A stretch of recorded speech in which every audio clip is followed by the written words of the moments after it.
Provinsi DKI Jakarta akan memberikan santunan BPJS Ketenagakerjaan kepada korban meninggal longsor TPST Bantar Gebang. Pemprov Jakarta juga memastikan biaya perawatan korban luka ditanggung negara.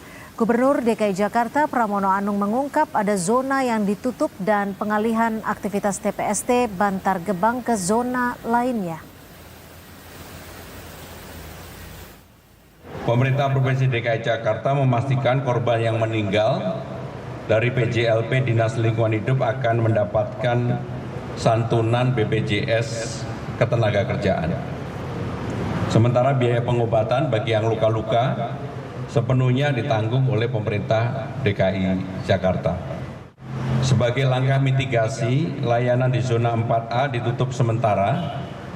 Pengiriman sampah ke TPST Bantar Gebang diminimalkan, operasionalnya dialihkan ke zona 3 serta disiapkan 2 titik baru sambil dilakukan perapian. Bagaimana proses terkini pencarian korban longsor sampah di TPST Bantar Gebang? Kita tanyakan langsung kepada jurnalis Kompas TV Niko Anggriawan dan juru kamera Roy Ilman. Niko, hingga sore hari ini berapa korban yang masih dicari? Apakah petugas kembali menemukan korban? Niko. Ya, kalau bisa melihat situasi terkini, Sinti ada juga saudara yang mana ada belasan ekskavator di belakang saya yang bekerja untuk mencari korban-korban yang masih tertimbun material sampah yang imbas dari longsor yang terjadi pada hari kemarin. Sementara kalau misalnya bisa dilihat visual saat ini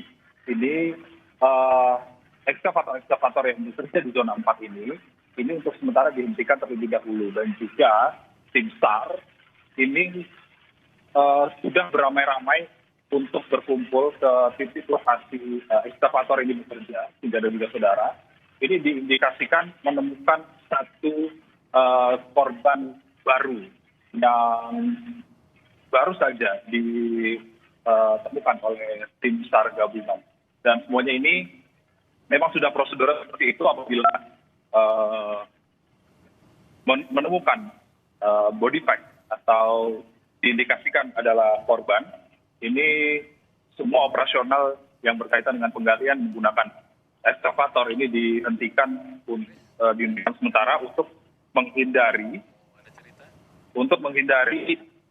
terjadinya kerusakan terhadap jenazah yang ditemukan. Dan bisa dilihat saat ini tim SAR juga telah membungkus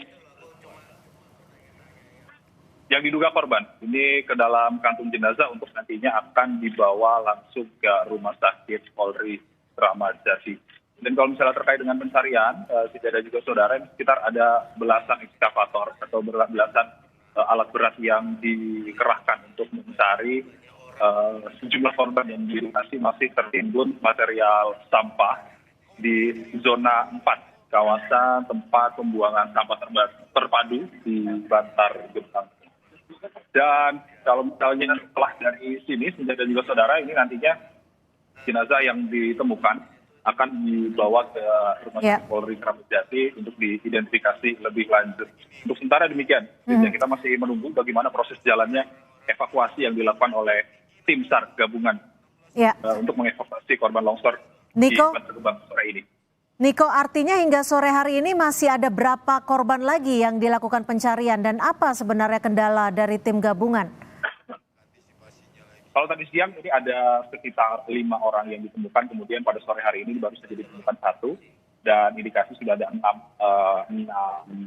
jenazah yang ditemukan, sehingga masih ada 3 jenazah lagi yang masih harus dilakukan pencarian oleh tim SAR gabungan. Dan kalau misalnya terkait dengan kendala, ini bisa berkaitan dengan kontur tanah dan juga sampah-sampah yang masih labil. Tentunya ini bisa membahayakan dari petugas SAR gabungan itu sendiri, karena kalau kita bisa melihat situasi terkini ini ada banyak ekskavator dengan tonase besar. Tentunya ini bisa membuat kontur dari sampah-sampah yang menjadi material longsor ini menjadi hambatan dari tim SAR gabungan untuk mencari korban pada sore hari ini.